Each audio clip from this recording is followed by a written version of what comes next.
नमस्कार, मैं हूं उत्कर्ष चतुर्वेदी और आप देख रहे हैं अमर उजाला। अमर उजाला की खास पेशकश वो शो जिसका नाम है खबरों के खिलाड़ी। वो एक ऐसा शो जिसमें हम बात करते हैं बीते हफ्ते में हुए ढेर सारे डेवलपमेंट्स के बारे में, ढेर सारी गतिविधियों के बारे में, उन चीजों के बारे में जिनसे कई सारी तरीके की राजनीतिक धाराएं निकलती हैं, जिनमें कई सारे निहितार्थ छुपे होते हैं, कई सारे मतलब निकाले जाते हैं। एक भारतीय के तौर पर बीता एक हफ्ता हम सभी के लिए गर्व देने वाला रहा। ऐसा पहली बार हुआ कि चांद के साउथ पोल पे कोई चंद्रयान जैसा उपग्रह उतरा हो। किसी भी अंतरिक्ष संगठन ने, किसी भी एक ऐसे संगठन ने, इसरो इसका नाम है, जिसने चंद्रयान 3 को चांद की सतह पर उतारा और हर एक भारतीय को गर्व करने का मौका दिया। लेकिन जब हर एक भारतीय चांद की तरफ देख रहा था, गौरवान्वित था, उसके कुछ देर बाद ही ढेर सारे राजनीतिक बयान इस देश में आने शुरू हो गए। होड़ लग गई कि यह क्रेडिट किसे दिया जाए। किसी ने कहा कि वैज्ञानिकों के साथ साथ ये प्रधानमंत्री की सोच का परिणाम है, तो किसी ने कहा कि पहले प्रधानमंत्री ने जो सोचा था उसके कारण ये सब कुछ हो पाया है। क्या चंद्रयान 3 की सफलता पर हो रही राजनीति सही है? क्या उसका राजनीतिकरण सही है? इसी विषय से आज हम अपने खबरों के खिलाड़ी की शुरुआत करते हैं और हमेशा की तरह एक बड़ा पैनल मेरे साथ मौजूद है। वो लोग मौजूद हैं जो कि खबरों को कई सालों से देखते आए हैं, हर एक बयान के मतलब को समझते हैं, हर एक बयान के पीछे छिपे मतलब को भी हमें बताते हैं। और अगर मैं परिचय शुरू करूं तो हमेशा की तरह जो हमारी परंपरा रही है, हम सबसे पहले शुरू करते हैं। पूर्णिमा जी हमारे साथ मौजूद हैं। सबसे प्रथम पंक्ति आपको दी गई है, मैम लगातार हमारे साथ शो में बनी रही हैं। राम कृपाल जी हैं, एक अंतराल हुआ था पिछले कुछ एपिसोड का, लेकिन उसके बाद एक बार फिर आज हमारे साथ मौजूद हैं। प्रेम कुमार जी हैं, वो भी एक अंतराल के बाद, पिछले एपिसोड के बाद आज दोबारा हमारे साथ मौजूद हैं। समीर जी हैं, आप भी हमारे साथ लगातार जुड़ते रहे हैं। और विनोद जी, मैं हमेशा कहता हूं कि अतिथि के तौर पर आपका परिचय नहीं है, परिवार के सदस्य के तौर पर आपका परिचय है। आप हमारे साथ बिल्कुल उसी तरीके से जुड़े हुए हैं। और बिना किसी देर के पूर्णिमा जी, आपसे पहला सवाल। चंद्रयान 3 की सफलता से हर एक भारतीय उत्साहित हुआ, खुश हुआ, सड़कों पर तिरंगे दिखे। दोपहर को जहां आरती की थालियां दिख रही थी, वहीं नमाज अदा करते लोग भी दिखे। भारत एकजुट दिखाई दे रहा था, लेकिन नेता एकजुट नहीं थे। किसी ने कहा कि वर्तमान प्रधानमंत्री को क्रेडिट जाना चाहिए, किसी ने कहा पहले को मत भूलिए। क्यों ऐसा हो रहा है? नहीं उत्कर्ष जी, इसमें ये कोई एक इंडिविजुअल की तो अचीवमेंट इसको हम कह नहीं सकते हैं। इस तरह के जो मिशन होते हैं वो एक कंटिन्यूअस प्रोसेस होता है। एक दिन में तो ऐसा नहीं कि उसको विजन आया और उसको एग्जीक्यूट भी कर दिया गया। किसी ने उसको सोचा, उसके लिए इंफ्रास्ट्रक्चर तैयार किया, उसके लिए एक फाउंडेशन तैयार किया और फिर किसी ने उसको अपने समय में आगे बढ़ाया। तो ये है कि हर किसी का कंट्रीब्यूशन है।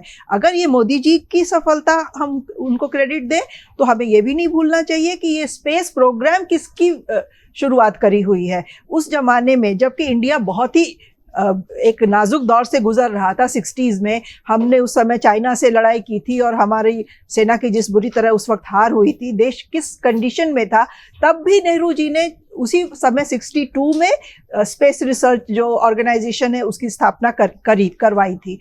तो वो विजन जो कितने आगे की सोचता है, उसका क्रेडिट भी हमें देना चाहिए। और फिर उस विजन को पहले इंदिरा जी ने आगे बढ़ाया, इंदिरा जी के बाद मोदी जी को भी क्रेडिट जरूर जाएगा कि वो जस्ट बिकॉज वो कोई काम था जिसको कि नेहरू जी ने शुरू किया था, उन्होंने उसको स्टॉल नहीं किया, उसको आगे बढ़ाया और उसको एक ऐसे मुकाम पे लेके गए जहाँ की हर भारतीय को वाकई में गर्व होता है कि जो किसी देश ने अभी तक अचीव नहीं किया है। Southern side of the moon किसी ने नहीं अप्रोच किया है, तो वो हम पहले कंट्री बन गए उसको करने की। ये बहुत टफ टास्क था, जैसा कि हमने 19 में देखा था। जो चंद्रयान 2 की जो मिशन थी वो कैसे बाद में बिखर गया था हमारा चंद्रयान लैंडिंग से जस्ट पहले टचडाउन होते ही। तो एक अचीवमेंट तो है, उससे हतोत्साहित नहीं होते हुए साइंटिस्ट को मोटिवेटेड रखना, उनको कंटिन्यूअस सपोर्ट करना, तो ये तो मोदी जी को क्रेडिट जरूर जाएगा। बट ये क्रेडिट सिर्फ एक मोदी जी को या जवाहरलाल नेहरू या इंदिरा गांधी को नहीं जाता है। इस तरह के प्रोजेक्ट्स एक कंटिन्यूअस प्रोसेस होते हैं जिसमें कि हर नेता जिसने उसको आगे बढ़ाने में मदद की है उसको क्रेडिट जाता है और फाइनली हर भारतीय को क्रेडिट जाता है। और हम सभी बहुत ज़्यादा इसके लिए प्राउड फील करते हैं और साइंटिस्ट को हम बहुत धन्यवाद देते हैं, कॉन्ग्रेचुलेट भी हमें करना चाहिए उन्हें कि उन्होंने कितनी बड़ी सफलता हासिल की है। आप कह रही हैं कि हर एक वो प्रधानमंत्री जिसने इन संगठनों को आगे बढ़ाने में अपना योगदान दिया उनको क्रेडिट जाता है। रामकृपाल जी, सवाल मैं आपसे पूछना चाहता हूं, लोग कह रहे हैं कि हर एक जो प्रधानमंत्री होते हैं जब वो प्रधानमंत्री बनते हैं, कई सारे संगठन होते हैं, कई सारी संस्थाएं होती हैं जिनके निर्माण करते हैं, जिनको आगे बढ़ाने का काम करते हैं, जिनके लिए बजट पास करते हैं, लेकिन प्रधानमंत्री नरेंद्र मोदी के पक्ष में जितने लोग बात कर रहे हैं वो ये कह रहे हैं कि वो साथ खड़े दिखाई देते हैं। चाहे चंद्रयान 2 की बात हो, चंद्रयान 3 की बात हो, वो दक्षिण अफ्रीका में थे, लेकिन वो उस जुड़ाव को रखते हैं। ढेर सारे प्रधानमंत्री रहे, संगठनों को बनाया, मजबूत किया, स्थापित किया, बजट दिया, लेकिन जो साथ खड़े वाली होने वाली फीलिंग है कि हम साथ हैं, अच्छा हो बुरा हो जो परिणाम हो, उसके कारण लोग कह रहे हैं कि उनको खूब क्रेडिट दिया जा रहा है। आप क्या इस बात से सहमत हैं? निश्चित रूप से देखिए, मैं ये जो क्रेडिट शब्द है ना, इससे थोड़ी मुझे एलर्जी है। क्योंकि देखिए ऐसा है, आज मैं सवेरे 4:30 बजे से ही देख रहा था इसको, और मैं किसी चैनल पर बैठा हुआ था और पूरा मैंने देखा है शुरू से अंत तक का। मैं बताऊं, बेंगलुरु की सड़कों पर सुबह 5 बजे 4:30 बजे से मैं देख रहा था और बहुत ध्यान से देख रहा था। 5 साल के, 10 साल के, 12 साल के बच्चे और ज़्यादातर युवा वहाँ पे झंडा लेके खड़े हैं। मेरे लिए आश्चर्य की बात थी कि सुबह 5 बजे, जब हम पत्रकारों कोई चैनल बुलाता है तो ये होता है कि क्या 5 बजे, ये कौन सा तक टाइम है। मैंने देखा और वहाँ पे ताजुब आप करेंगे, पूरे बेंगलुरु, वहाँ एयरपोर्ट से लेकर के जहाँ भी उतरा हो इनका विमान, वहाँ से पूरा करीब 25 किलोमीटर का रास्ता था HL का, जो जहाँ ये पहुँचे थे। उस रास्ते में सारे तिरंगे थे, किसी भी पार्टी का एक भी झंडा नहीं दिखा, न बीजेपी का, न कांग्रेस का, न CPI का, न CPM का। तो ये क्रेडिट की जंग नेता लड़ें, जनता क्रेडिट की जंग नहीं लड़ रही है, जनता जानती है। और जो मैटर करता है, जिसको मैं कहता हूँ मासेस, देखिए वो, और एक जो क्रेडिट की बात की जा रही है, एक बात आप समझ लीजिए, विज्ञान में मेंढक की छलांग की तरह कुछ चीज़ें होती हैं, लेकिन वो होती हैं जब सर्प गति से चलता है विज्ञान। देखिए, एक मैं छोटी सी घटना आपको बताऊं। जेम्स वाट देख रहा था कि केतली में पानी है ना, पानी था, उसके ऊपर ढक्कन लगा हुआ था, बैठा रहा। उसकी माँ उसमें धीरे धीरे उसको गर्म कर रही है, और जब वो गर्म होने लगा तो ढक्कन उछलने लगा। तो उसको दिमाग में आया कि अब ढक्कन, अभी तक तो पानी था, उछल नहीं रहा था। तो उसने कहा स्टीम में ताकत होती है। तो ऐसे ही समाज में क्या होता है, दो शब्द होते हैं, एक होता है क्वांटिटेटिव चेंज, एक होता है क्वालिटेटिव चेंज। यानी जैसे पानी को आप गर्म करते जाइए, 0 डिग्री से वो 99 डिग्री तक पानी ही रहेगा, लेकिन निश्चित तौर पर उसको 0 से 99 पहुंचाने में योगदान रहा है किसी का। और जब वो मान लीजिए कि 90 डिग्री के आसपास कोई दूसरा आ गया और उसी गति से भी वो कर रहा है, या थोड़ा उसने उसको फ्लेम को तेज कर दिया, तो वो जल्दी 100 डिग्री पहुंच जाएगा। लेकिन क्वालिटेटिव चेंज तभी आपको दिखाई देगा जब भाप बन जाएगा। उसके पहले तक 99 तक पानी दिखाई पड़ता है। तो समाज में हमेशा क्या होता है कि जब कोई चीज़ क्वालिटेटिव चेंज में बदलती है तो समाज को ज़्यादातर उसको लोग देखते हैं, हाँ भाई। तब जेम्स वाट ने कहा ना कि भाप में ताकत होती है, तो भाप का इंजन शुरू हुआ। वहाँ पानी में ताकत होती है, पहले होती है, लेकिन वो उसने नहीं कहा कि जब पानी भाप बनता है उससे गाड़ी चलेगी। तो विज्ञान में भी कोई ऐसा नहीं होता है, विज्ञान में एक कंटिन्यूटी है। धीरे धीरे जब हम कुछ नहीं जानते थे तो अणु जानते थे, अणु के बाद फिर इलेक्ट्रॉन, प्रोटॉन, न्यूट्रॉन आया, आज इलेक्ट्रॉन का भी विघटन हो गया। तो एक बात सही है कि जो जिस समय रहता है, बनाया था मायावती ने ये आगरा वाला, फीता काटने के समय अखिलेश आ गए, अखिलेश ने बनाया लखनऊ से, फीता काटने के समय योगी जी आ गए। अब जो भी है उस समय, तो मैं इतना कहता हूं कि परिवर्तन होता है। ये बात भी सही है कि अगर आप एक रणनीति बनाएं, एक नाव अगर नदी में है तो स्वाभाविक रूप से वो समुद्र में जाएगी, चाहे 5000 साल बाद जाए, चाहे 3000 साल बाद, क्योंकि उसका एक नेचुरल फ्लो है। इसको हम कहते हैं कि हिस्टोरिकल इनविटेबिलिटी, यानी ये अवश्यंभावी है। लेकिन अगर जो नाव ऐसी रखी है, कभी चल रही है, कभी कहीं फंस गई, 1000 साल में पहुंचती, उसी नाव में अगर आप स्टीमर लगा दें या वो क्या होता था जो पर्दे वाला पोल बोलते थे उसको, तो वो दूरी जो 1000 साल में तय करती, वो हो सकता है कि 50 घंटे में तय कर ले। यहाँ से हल्दिया अगर जाना हो तो 50 घंटे में तय कर ले।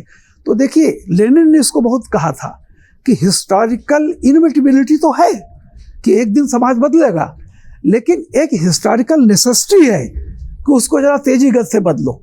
तो मोदी 10 साल में, देखिए इसमें कोई दो राय नहीं, जो तथ्य हैं उनको स्वीकार करना पड़ेगा। मोदी के तथ्य इन 10 सालों में बजट के चाहे संदर्भ में, या एक है कि आप कुछ भी नहीं करते हैं, आपके पॉकेट में पैसा नहीं है, लेकिन किसी ज़रूरतमंद के अगर आप कंधे पर हाथ रखते हैं तो भी उसको, जैसे 2 का जो विफलता मिली थी, विफलता मैं इसको नहीं कहता, बिल्कुल, विज्ञान में विफलता नहीं होती, प्रयोग होते हैं, जहां भी आप पहुंचते हैं उससे आगे फिर जाना होता है। वो अपने आप में एक अनुभव था। तो वो जो मिली थी उस समय कंधे पर हाथ रखना, डोंट बॉदर, तो ये बहुत सारी चीजें मायने रखती हैं। और प्रायोरिटी, तो मैं वही कह रहा हूं कि जो परिवर्तन 20 साल में 25 साल में हो सकता था, आप उसको जो जरूरत है और एक हौसले से, 2 चीजें होती हैं, एक तो जो संसाधन मुहैया कराइए और दूसरा हौसला बढ़ाते रहिए। जब विज्ञानियों को लगेगा कि हम मतलब सफल भी नहीं हुए तो भी कोई बात नहीं है, तो ये जो रिकॉग्निशन है, तो मैं ये कह रहा हूँ कि इसमें कंट्रीब्यूशन सबका है। नेहरू जी ने पहले फोर्स से किया था, मेरे पिताजी ने पेड़ लगाया था बुढ़ापे में, तो ये मान के चल रहे थे ना कि फल बच्चे खाएंगे। अब फल हम लोगों ने उसमें देखा है, हम लोगों ने चखा है, तो हम कह रहे हैं बहुत अच्छा है। पिताजी को नहीं पता था कि ये फल अच्छा है कि बुरा है, ये आम का पौधा।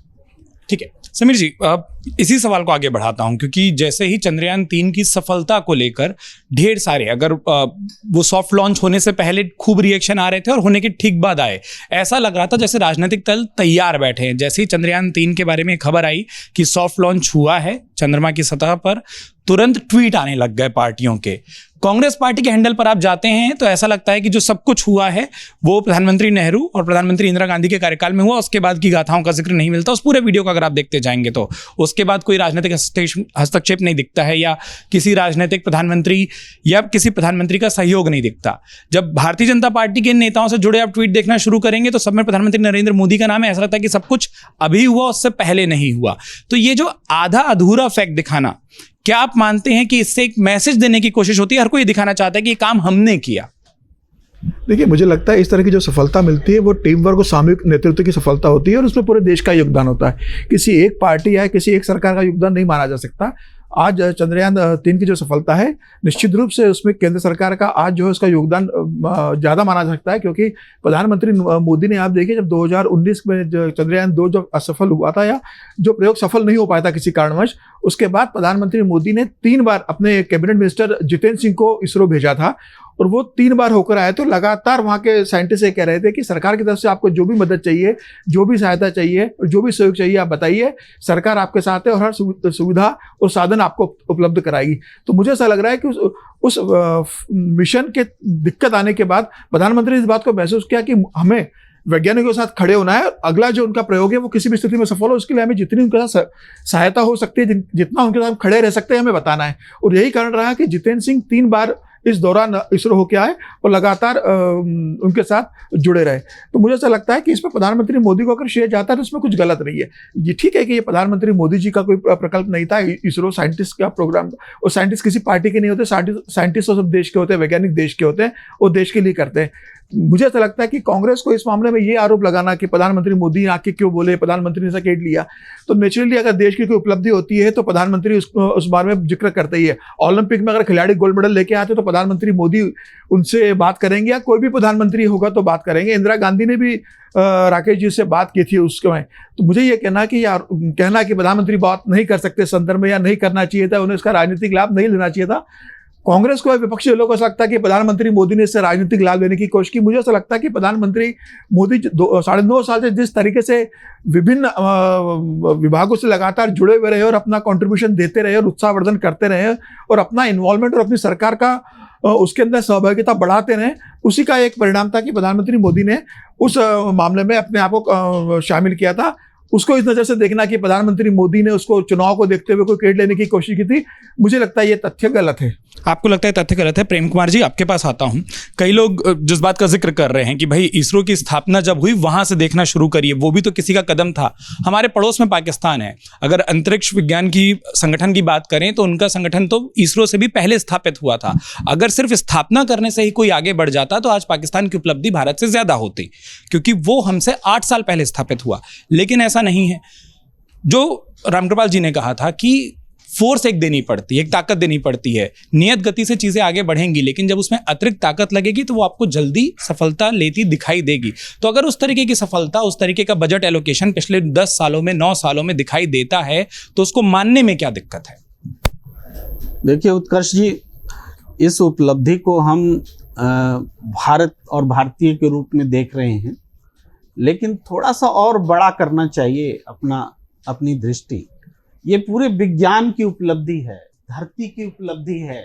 इसमें अब थ्योरी ऑफ रिलेटिविटी नहीं होती, थ्योरी ऑफ ग्रेविटेशनल फोर्स नहीं होता आगे, और सारी चीज़ों का अध्ययन नहीं होता, तो विज्ञान क्या आगे बढ़ता क्या? तो ये पूरे विज्ञान की उपलब्धि है, धरती की उपलब्धि है। क्रेडिट विज्ञान और विज्ञान धर्मिता को दिया जाना चाहिए, सबसे पहले तो ये है।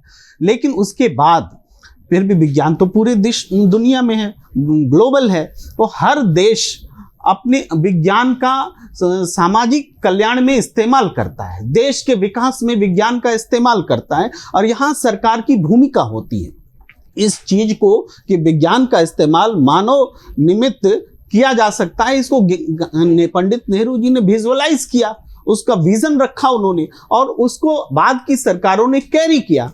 आज नरेंद्र मोदी जी ने भी जो उनके नेतृत्व में हो रहा है, चंद्रयान 2 के बाद में चंद्रयान 3 आना, ये एक और बड़ी उपलब्धि होती है कि हम तुरंत में एक अचीवमेंट हासिल करते हैं।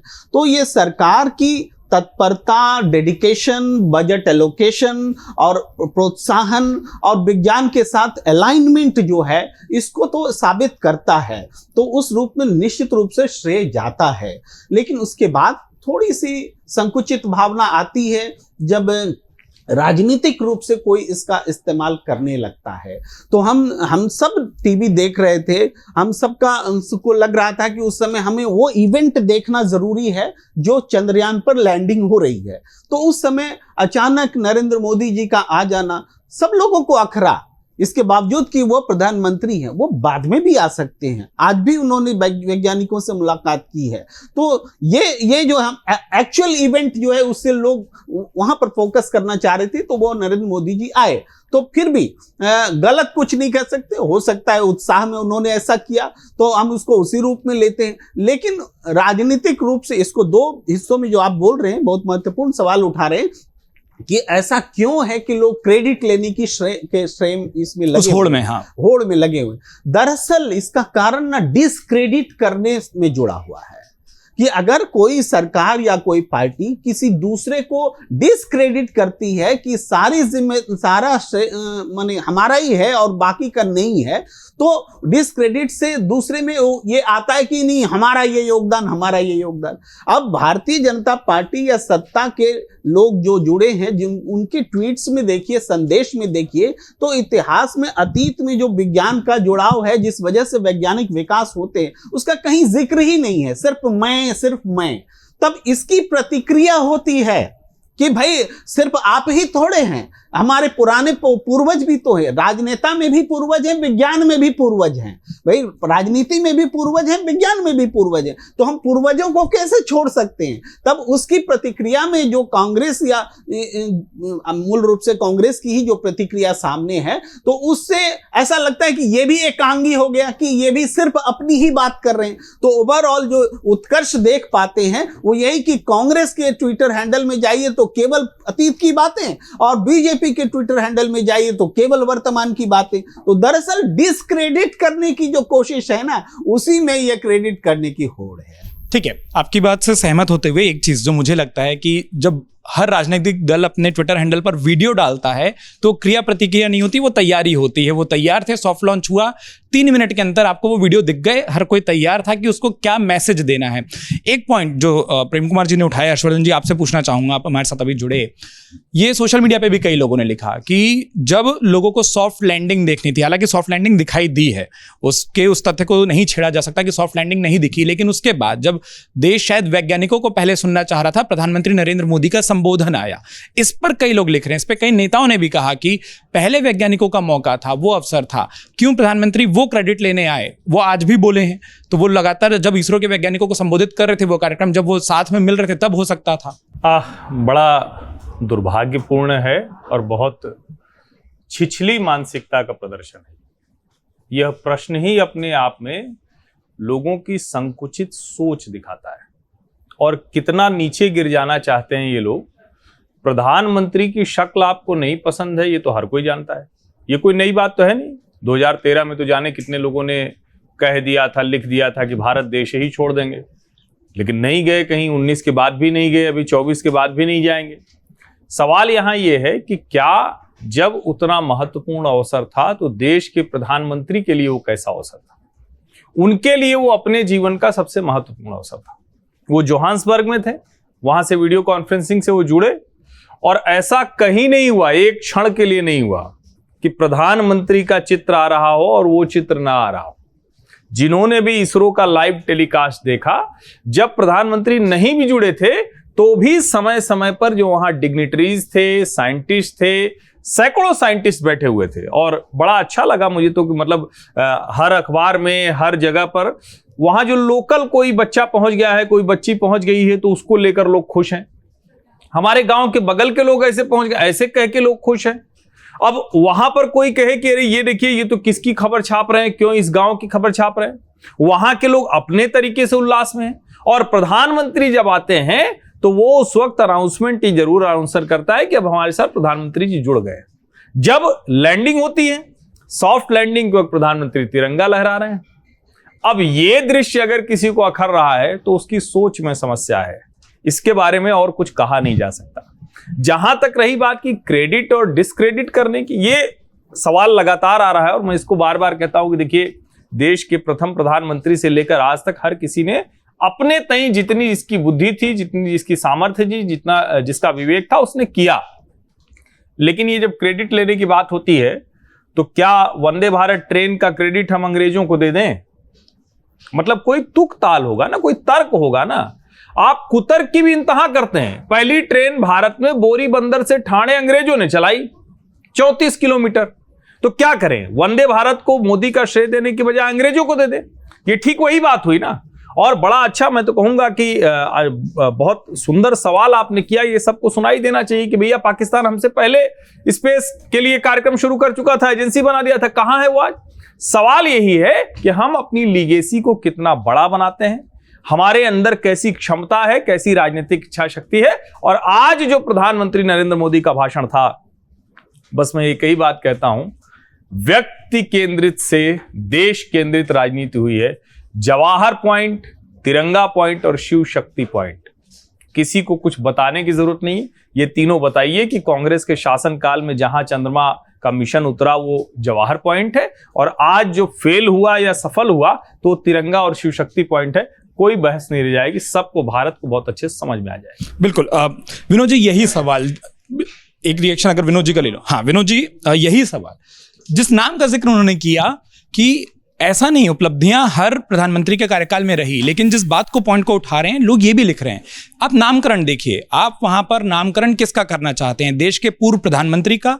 आप उस एक वैज्ञानिकों की उपलब्धि को एक पूर्व प्रधानमंत्री की उपलब्धि के नाम से नामांकित करना चाहते हैं, या फिर जहां आपको तिरंगा या शिव शक्ति जैसे ऐसे नाम दिखाई दें जो कि देश को या देश की संस्कृति को दिखाएं? अंतर तो फिर यहां पे भी आता है, उसका जिक्र क्यों नहीं होता? नहीं, पहले तो मैं बात करता हूं, जो मैं बिल्कुल हर्षवर्धन जी की बात से सहमत हूं कि प्रधानमंत्री जी अगर बोले, संबोधित किया, तो वो देश के प्रधानमंत्री हैं, देश के नेता हैं।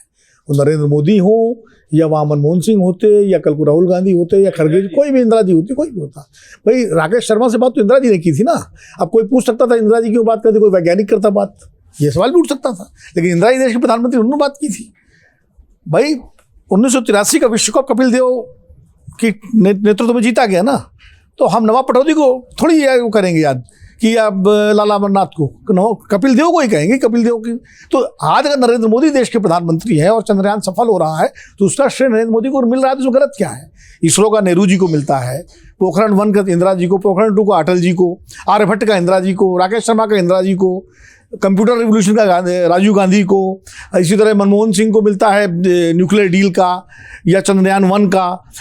तो उसमें दिक्कत क्या है? अगर नरसिम्हा राव को आर्थिक उदारीकरण का मिलता है तो नरेंद्र मोदी के टाइम में अगर जो काम हो रहा है और देश को की उपलब्धि है तो उसको क्यों नहीं मिलना चाहिए? मैं तो इसमें कोई मुझे गुरेज नहीं कह रहे हैं, नंबर 1, और इसमें किसी पार्टी को नहीं करना चाहिए। और दूसरा, मोदी जी ने जो शुरू में बोला था, आज का भाषण तो मैंने नहीं सुना, उस दिन उन्होंने कोई अपने ऊपर श्रेय नहीं लिया, उन्होंने कहा संपूर्ण मानवता की उपलब्धि है, ये पूरे देश की, हमारे वैज्ञानिकों के सतत प्रयास की उपलब्धि है। तो इसमें ठीक है, अगर उसमें नेहरू जी का भी जोड़ देते तो और अच्छा हो जाता, लेकिन नहीं जोड़ा तो कोई अभी नहीं कोई बात हुई। अब ये जो है होड़, मैं इस राजनीतिक होड़ जो है, जो भी रामकृपाल जी की बात से मैं बिल्कुल सहमत हूँ कि उपलब्धियां देश की हैं, वैज्ञानिकों की हैं, क्रेडिट लेने की लड़ाई राजनीतिक दल आपस में लड़ते रहे, नेता।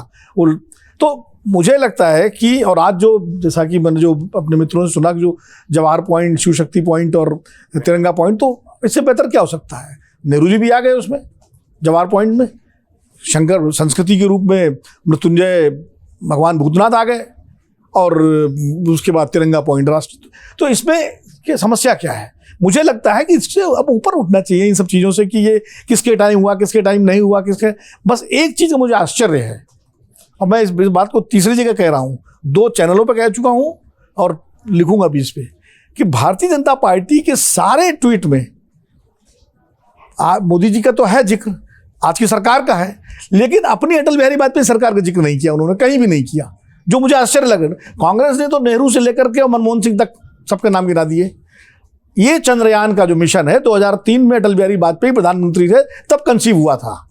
Doctor Murlidhar Joshi science and technology के मिनिस्टर थे, राधाकृष्णन जी उस समय चीफ थे इसरो के। ये बात उन्होंने, राधाकृष्णन जी ने पिछले दिनों एक कॉन्फ्रेंस में कही, और उसमें उन्होंने कहा कि इसका नाम पहले सोमयान रखा था, फिर अटल जी ने कहा कि चंद्रयान रखना चाहिए क्योंकि चंद्रमा ज़्यादा लोग समझते हैं, और फिर लाल किले के अपने आखिरी भाषण में उन्होंने चंद्रयान का जिक्र किया था। वहाँ से आइडिया कंसीव हुआ। फिर 2008 में मनमोहन सिंह सरकार ने उसको आगे बढ़ाया और समय लगा उसमें, बाद में 2008 में पहला चंद्रयान गया। तो अटल जी का नाम लोग भूल जाते हैं, और पता नहीं बीजेपी क्यों नहीं ले रही, मुझे तो आश्चर्य इस बात पर है। तो ये मैं एक सवाल हर्षवर्धन जी के सामने भी रखूँगा, और क्योंकि ये आखिर क्या वजह है भाई? आप जब श्रृंखला चल रही है नेहरू जी से लेकर के, तो अटल जी को भी आना चाहिए। कंसीव तो उनके समय आइडिया, ठीक है, काम आगे बढ़ा, और कल को मोदी जी के बाद कोई दूसरा मान लिया आगे प्रधानमंत्री देश में आते रहेंगे तो ये कार्यक्रम आगे बढ़ेगा। आज हम चंद्रमा पे यान लैंड किया, मंगल पे लैंड करेगा, उसके शुक्र पे लैंड करे, अभी सूर्य मिशन, आदित्य मिशन शुरू हो रहा है। तो जो प्रधानमंत्री उस समय होगा और उस वक्त अगर आगे बढ़ेगा तो उसको उसका श्रेय दिया जाएगा या वो संबोधित करेगा। तो देश निरंतरता में आगे बढ़ता है, रिले रेस है ये, जो पहला दौड़ता है वो भी महत्वपूर्ण है, और जो आखिर में जाके बैटन, क्योंकि लीड उसको कवर करनी होती है। अगर बीच वाले दोनों पीछे रह गए मान लीजिए किसी कारण से, तो जो आखिरी वाला जो बैटन पकड़ता है तो लीड उसको कवर करनी पड़ती है। तो इसलिए जो है मुझे लगता है, इसमें मुझे कोई एतराज नहीं है कि मोदी जी अगर आए, आज वो इसरो गए, और सही बात है उन्होंने बड़ा प्रोएक्टिव रोल इसमें किया है। जिस तरह से 3 बार जितेंद्र सिंह को भेजा, सबको भेजा, तो मैं तो मानता हूं कि इसमें किसी तरह का अब राजनीतिक दलों के से ऊपर उठना चाहिए, और 2024 के चुनाव का मुद्दा न बने, न सत्ता पक्ष से न विपक्ष से। उपलब्धि है देश की, पूरे देश की उपलब्धि है, और ठीक है सत्ता पक्ष अपनी उपलब्धि के रूप में गिराएगा, आप नेहरू जी से लेकर के और मनमोहन सिंह तक की उपलब्धियां गिराइए, लेकिन कटुता नहीं आनी चाहिए बयानों में, भाषणों में, क्योंकि देश सबका है, उपलब्धि सबकी है। रामकृपाल जी को जोड़ना चाह रहे थे और उसके साथ मैं अपना सवाल भी जोड़ देता हूं सर। हाँ, तथ्यों की तरफ, फिर उसके बाद जो आप चाहें। जैसे ये ट्वीट वाली बात चल रही थी, तो ये जो पहला ट्वीट हुआ था कांग्रेस की तरफ से और बीजेपी की तरफ से भी, फर्स्ट ट्वीट की बात मैं कर रहा हूं। कांग्रेस के ट्वीट में जवाहरलाल नेहरू का फोटो था, और बीजेपी की तरफ से या सरकार की तरफ से जो भी ट्वीट हुआ था उसमें इसरो का था। तो हमें नहीं भूलना चाहिए कि शुरुआत कहां से हो रही है। बिल्कुल। दूसरी बात ये जो लोग कह रहे हैं ना कि मोदी जी अचानक जोहानिसबर्ग में सामने आ गए और बोलने लगे, मैंने पूरा देखा हुआ है। जब लैंड कर गया और वहाँ के निदेशक ने जब ये घोषणा की, मतलब उन्होंने अनाउंस किया कि हमने यह उपलब्धि हासिल कर ली है, पहले उन्होंने कहा जी, फिर उसके बाद उन्होंने कहा कि हमारे प्रधानमंत्री जी इस समय वहाँ हैं, मैं वो आपसे रूबरू हूँ, या जो भी उन्होंने कहा। तो फर्स्ट ऐसा नहीं है कि मोदी अचानक उसके बाद बोलने लगे, बाकायदा उसके निदेशक ने अपनी बात कही और दुनिया को जो बेसिक मैसेज था कि हम वहाँ लैंड कर चुके हैं। सोमनाथ जी ने मैसेज दिया हाँ, इसरो चेयरमैन वही कि हम हो चुके हैं, और उसके भी एक बार लैंड आप कर गए तो सबको पता है कि 3 घंटे नहीं, 3 घंटे बाद ही रोवर निकलेगा। तो ये जब आप जिस काम को, सबसे बड़ी चीज थी इस देश के लिए सुनना कि हम सफल हो गया है, वो सफलता की बात वहाँ के इसरो के मतलब जो भी जी निदेशक नहीं कही। तो ये दोनों तथ्य ऐसे मैं इसलिए कह रहा था कि कोई अचानक नहीं आ गए। हाँ, ये बात है कि इस पर हम कह सकते हैं कि इतना लंबा नहीं बोलना चाहिए था, 4 वाक्य बोल के रह जाते, वो अलग डिबेट है, बट वो प्रोटोकॉल कहीं उल्लंघन नहीं हुआ, निदेशक कह रहा।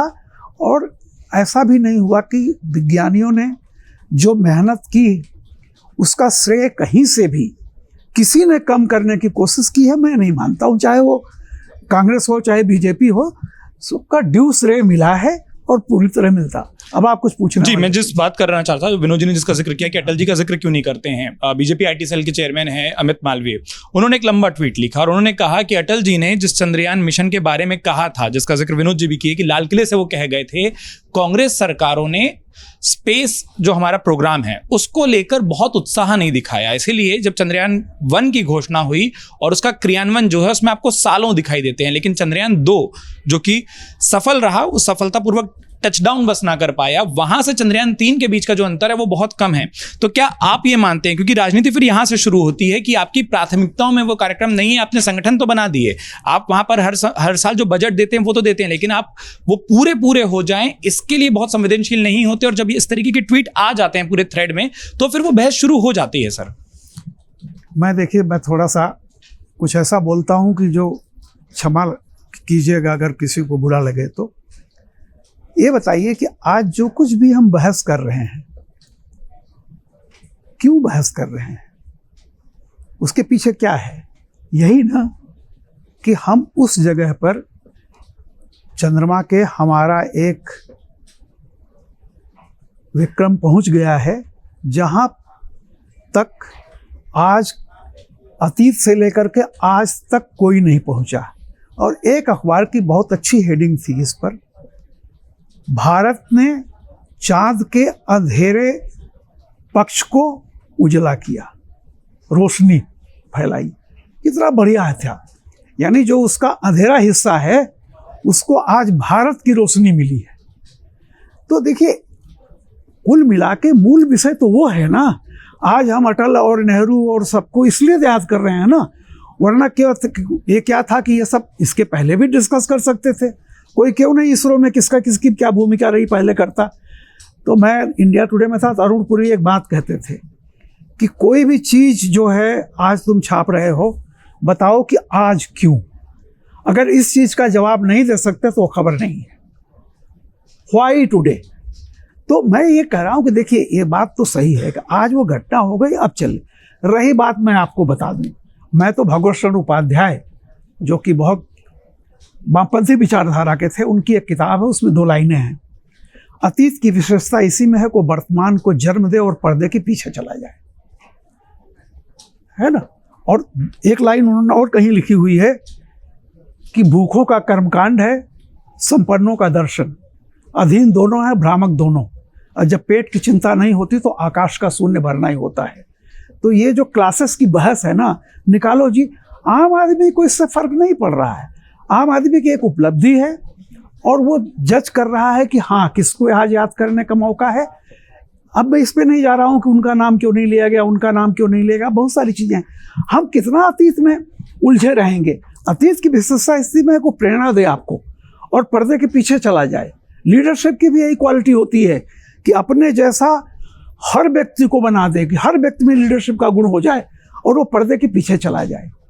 तो ये क्वालिटी, और देखिए किसी भी देश के इतिहास में, मैं फिर कह रहा हूं कि आज अमेरिका का इतिहास कुछ नहीं है, उनके पास प्राचीन इतिहास पढ़ने को नहीं है, ना मेडुअल हिस्ट्री पढ़ने को है, उनके पास जो भी है वर्तमान पढ़ना है, बोझा कम हो गया इतिहास का। और मेरा कहना है कि विज्ञान के घंटे में इतिहास की बातें मत कीजिए, हिस्ट्री में केमिस्ट्री में हिस्ट्री मत मिलाइए, उसके बाद बहस कर सकते हैं हम। तो मेरा जी जी जी जी जी जी विनोद जी, आपको जोड़ना चाह रहे हैं? ट्वीट है वो पार्टी लाइन है उनकी अपने, वो जो कांग्रेस जवाब नहीं, मैंने उसका जिक्र इसीलिए किया नहीं, वो मैं राजनीति वहां से उसी बहस तथ्य पे आ रहा हूं। हाँ। मैं सर आपकी बात मैं 2003 में ये कंसीव हुआ आइडिया, मिड में अटल जी ने उसको अपने आखिरी भाषण में जिक्र किया। 2004 में सरकार बदल जाती है, 8 में लॉन्च होता है चंद्रयान। तो इतना टाइम तो लगता ही है भाई, चंद्रयान का मिशन ही शुरू होता है। ये जो चंद्रयान 3 और 4, 2 और 3 हुए, ये चलती हुई गाड़ी को आगे बढ़ाने में हुए हैं। आप फर्क समझो ना इस चीज का। एक आप तैयार कर रहे हो एक मकान और उसमें 2 मंजिल और बना रहे हो, तो पहले नींव खोदेगी, तो उसमें इसलिए समय लगा। नंबर 1 भाई, चंद्रयान 2 और 3 में भी तो 4 साल लगे ना। 19 से आप 23 में आ गए ना। 19 में हुआ था क्रैश जी, और 23 में हमारा लैंड हुआ, तो 4 साल का समय तो लगता है ना। तो अमित बालवी जी ने तो कर दिया कि वो आरोप लगाना है उनको कि सरकारों ने, ऐसा नहीं है। या तो वो प्रूफ दें कि पैसा रोका गया या मना किया गया, तब तो उस ट्वीट का मतलब है। लेकिन ये आरोप प्रत्यारोप है, कांग्रेस भी इस तरह के आरोप लगाएगी, वो भी लगाएगी। मैं वही जिक्र मैं इसलिए कह रहा हूं कि ये बार बार जो रामपाल जी ने बड़ी अच्छी बात कही कि अतीत वर्तमान को जन्म देके पर्दे के पीछे चला जाए, जो हीगल ने कहा है। हीगल का बड़ा जबरदस्त कोट है, इतिहास से मनुष्य को एक ही शिक्षा मिली है कि उसे इतिहास से कोई शिक्षा नहीं मिली। और आगे वो कहता है इतिहास से सबक लीजिए, इतिहास से हिसाब मत चुकाइए। तो वो जो, इसलिए हिस्ट्री में हमारे पापा ने बहुत अच्छा किया था। हम उनके जो है घी में पले थे, हमारी हथेली सूंघ लो, या वो उतने खराब थे कि, तो ऐसा नहीं होता है। आज हम सब इसलिए बैठे हुए हैं, हमारे पुरखे इस धरती पर थे, तभी तो हम यहाँ बैठे हुए हैं। तो सारी चीजें उसमें चलती है, और आज वर्तमान में जो वर्तमान है उसको श्रेय मिलेगा। देखिए, हमारे भविष्य में जो भविष्य हमारा एक मकसद ये भी ना कि आप लोगों के अनुभव के जरिए वो जो बातें कही जाती है, क्योंकि कई लोग उन बातों को अंतिम सत्य मान लेते हैं, वो बातों में कितने तथ्य सही हैं, कितनी बातें सही हैं, कितने आरोप अनर्गल हैं, कितने आरोप राजनीति से प्रेरित हैं, कितने आरोप तथ्यात्मक रूप से सही हैं, क्योंकि और ये वो लीडर हैं जिनके फॉलोअर होते हैं जमीन पर। 2008 में जब चंद्रयान लॉन्च होने वाला था, तो एपीजे अब्दुल कलाम तत्कालीन राष्ट्रपति, और जो खुद देश के नामी अंतरिक्ष और स्पेस टेक्नोलॉजी वैज्ञानिक रहे हैं, दुनिया में भारत के महानतम वैज्ञानिकों में एक है, वो खुद गए थे इसरो, और उन्होंने जाके जो पूछा था कि भाई कैसे साबित करोगे कि आप वहाँ तक गए, चंद्रमा तक ऑर्बिट तक गए, और तो वो जो बता के आए थे, पूरा डिजाइन बदलवा करके, वो सारा एक्सेप्ट किया गया। मैं ये कह रहा हूँ, देखिए, लेकिन जहां बहस की बात होती है, क्योंकि बात होनी थी उपलब्धियों पर, लेकिन चाहे अनचाहे जो जगह मिलती है, जो मीडिया स्पेस मिलता है, जो हेडलाइन में एक कोना, जो एक कॉलम अलग बन जाता है, वो दिग्विजय सिंह का वो बयान भी बनता है जिसमें वो बोलते हैं कि पहुंचने वालों को तो बधाई, लेकिन 17 महीने की तनख्वाह दे दो। फिर अगले दिन सरकार बताती है कि 17 महीने की कोई तनख्वाह वाली जो बात है वो झूठ है, लेकिन आपने वो झूठ फैला दिया। नहीं, दिग्विजय सिंह ने एक खबर जो आई, दरअसल खबर ये आई जो साइट पे आई, एक वायर पे आई, एक और साइट पे आई शायद, कि जो कंपनी जिसने इंजन बनाए हैं वो कोई निजी कंपनी है, उसने अपने कर्मचारियों को तनख्वाह नहीं दी। ये चंद्रयान 2 के समय भी आई थी खबर, ये बता दूं आपको जी। उसमें देश की बड़ी कंपनी है। अब वो खबर, अब उन्होंने कह दिया कि इसरो के कर्मचारियों को तनख्वाह नहीं मिली, जबकि बिल्कुल गलत है ये, और वही सरकार ने खंडन किया। अब नहीं, मैं अगर यही कहना चाहता हूं, दिग्विजय सिंह ने वो बयान जिस जगह दिया, वो लोगों से मिल रहे थे, नहीं देना चाहिए था उनको, बिल्कुल नहीं देना चाहिए समय पर। और इसलिए मैंने कहा कि राजनीति वहां शुरू हो जाती है ना, जहां वो नेता जिनके फॉलोअर्स हैं वो अपना नहीं देना चाहिए था दिग्विजय सिंह को, उस तरह उनके जिम्मेदार नेता को बिल्कुल कतई नहीं देना चाहिए था। आपको याद है जब ये हो रहा था राफेल का सौदा जी, तो एचएएल को कहा गया था कि एचएएल में तनख्वाह नहीं मिल रही है, और बंद हो जाएगा, डूब गई। बिल्कुल। अब आज एचएएल का क्या टर्नओवर है, अब उसको बताने की जरूरत नहीं है। तो देखिए, एक बड़ा ये चलता रहता है हमेशा, जैसे अखबारों में कहा जाता है ना कि 3 C's बहुत बिकते हैं, क्रिकेट, क्राइम एंड, वो थर्ड शब्द में नहीं, मैंने वो जिक्र इसलिए किया ना क्योंकि जैसे आप सभी गौरवान्वित हैं, भारतीय के तौर पर हम उत्साहित हैं, हम खुश हैं, लेकिन उस बीच में अगर किसी के दिमाग में जो दूसरा पक्ष ना जाने ये बात आ जाए कि यार इसरो ने 17 महीने से बिना तनख्वाह क्या हासिल किया, तो वो परसेप्शन गलत बनता है, और वो हमारे राजनेता बना जो सार्वजनिक पदों पर है उन्हें कुछ भी करने से पहले फैक्ट्स चेक करना चाहिए। पुष्टि करनी चाहिए। लेकिन दिक्कत यह है कि राजनीतिक अगर फैक्ट्स चेक करने लगे नेता, तो फिर बोलेंगे क्या जनता के बीच में? लालू जी एक जमाने में कहते थे कि बाहर से वो आ रही है टेक्निक, न जानते हो क्या, टमाटर इतना बड़ा होगा उसमें से गोबर निकलेगा। अब ये देखिए, ऑडियंस को जो कहने के लिए होता है ना, उसको संबोधित करने के लिए तरह तरह की चीजें होती हैं। पूर्णिमा जी मैं आ रहा हूँ, हर्ष जी बोल रहे थे, हाँ पहले वो पॉइंट लें फिर मैं आता हूं। दरअसल देखिए, दिग्विजय सिंह ने तो विशुद्ध झूठ बोला है, उसकी हम सब आलोचना कर रहे हैं, और लेकिन कई बार ऐसी चीजों के जरिए भी कुछ चीजें देश के सामने आती हैं। इस चंद्रयान 3 में उस कंपनी का सीधे तौर पर कोई योगदान नहीं। जिस कंपनियों के कर्मचारियों की तनख्वाह 17 महीने और 18 महीने से बंद है, वो रांची की एक कंपनी है HEC, वो PSU है, और लंबे समय से उसकी स्थिति बहुत खराब है। उसका चंद्रयान से कोई लेना देना नहीं। उस कंपनी को अपने रेवेन्यू जुटाने थे, जो धीरे धीरे उसकी स्थिति खराब हुई। अब सरकार से वो लोग ये मांग कर रहे हैं कि हमको कुछ कैपिटल दे दीजिए, कुछ पैसे दे दीजिए, इससे बच जाए, क्योंकि वहां ठीक ठाक कर्मचारी हैं, अधिकारी हैं, और वो कंपनी बड़े अच्छे, जो कहे कि मशीन बनाने के लिए जो कंपनियां मशीन बनाती हैं, उनके लिए जो मशीनें बनाती हैं वो काम बहुत अच्छा करती है। तो मैं तो इसका लाभ लेते हुए निवेदन भी करूंगा कि सरकार को HEC को भी बचाने के लिए कोई कोशिश करनी चाहिए। हेवी इंडस्ट्रीज के अंडर में आता है, लेकिन ये सच है कि चंद्रयान 3 से सीधा कोई वास्ता नहीं। इसरो के किसी साइंटिस्ट की कोई सैलरी एक दिन की भी बकाया नहीं है, सब पूरी तरह। बिल्कुल। कंपनी का एक वास्ता हो जाएगा अगर सरकार उसको रिवाइव कर देगी कि चंद्रयान 3 का फल मिला उस कंपनी को। जी पूर्णिमा जी, मैं जो ये जो काउंटर आर्ग्यूमेंट्स आरोप प्रत्यारोप जो चल रहे हैं, इसकी भूमिका थोड़ा सा हम पीछे देखें तो हमें समझ में आएगा कि लोग इतना अति उत्साही होकर कभी कभी झूठ भी क्यों बोल जा रहे हैं। जो एक नैरेटिव बन गया है ना कि पिछले 70 सालों में कुछ नहीं हुआ, और उस 70 सालों में वो अपने भी नेता के दौरान की जो उपलब्धियां हैं उनको नकार दे रहे हैं, तो एक मानसिकता से बन गई है कि पिछले 70 सालों में कुछ नहीं हुआ, ये बोले, उसके पहले हम जो कुछ हमने किया है उसकी क्रेडिट ले लें। और उस अति उत्साह में हमको लगता है कि कभी कभी जैसे दिग्विजय सिंह ने जो झूठ बोल दिया, या जो HEC की जो समस्या जो सामने आई है, वो सारा कुछ सामने आने लगता है और उसको गलत कॉन्टेक्स्ट में ऐड कर दिया जाता है। तो मुझे ये नहीं, जो राजनीति है भाई, राजनीतिक दल का तो काम है राजनीति करना, राजनेताओं की फितरत है राजनीति करना। हम उससे उनको दोष देना बंद कर दें। ये सच है कि ये एक बहुत बड़ा अचीवमेंट है, हमारी सबकी उपलब्धि है, हम उसी को लेके आगे बात करें तो ज्यादा अच्छा होगा। देखिए, आरोप प्रत्यारोप एक दूसरे पर लगाएं समझ आता है, लेकिन आप जब संगठनों पर सवाल उठा देते हैं और संगठनों के बारे में गलत फैक्ट बोलते हैं, तो मैसेज उस देश में ज्यादा गलत जाता है जहां के लोग ये मान रहे हैं कि देखिए इसरो के वैज्ञानिक 17 महीने से तनख्वाह नहीं पा रहे थे, लेकिन फिर भी ये कर दिखाया। प्रेम कुमार जी, एक चीज, ज्योतिराज सिंधिया का एक बयान मुझे ध्यान आता है। उन्होंने कहा कि इसरो के जो वैज्ञानिकों ने चंद्रयान को सॉफ्ट लैंड कराया, उनको सलाम, 9 साल की मेहनत का परिणाम है। तो 9 साल से पहले तो कुछ हुआ नहीं। अब जो हम इतनी देर से बात कर रहे थे, उन्होंने भी वो आधी बात रख दी कि 9 साल की मेहनत का सलाम है। इस तरीके के जब बयान आते हैं ना, तो फिर वो दूसरा पक्ष भी बोलता है कि 9 सालों में कुछ नहीं हुआ, सब कुछ तब का है, आप अब खा रहे हो। तो क्या आपको नहीं लगता कि फिर वो पीछे चले जाते हैं वैज्ञानिक? और हम सब ने वो उदाहरण का जिक्र कर दिया कैप्टन राकेश शर्मा से, जब इंदिरा गांधी ने बात की, कितनों को याद है कि तब इसरो के डायरेक्टर कौन थे, लेकिन सबको ये याद है कि बात इंदिरा गांधी ने की थी। तो चाहे अनचाहे क्रेडिट तो उस व्यक्ति को मिलता है जो उस वक्त उस भूमिका में होता है। बिल्कुल मिलता है और मिलना भी चाहिए, मिलता रहेगा, इसको कोई डिस्क्रेडिट कर नहीं सकता है।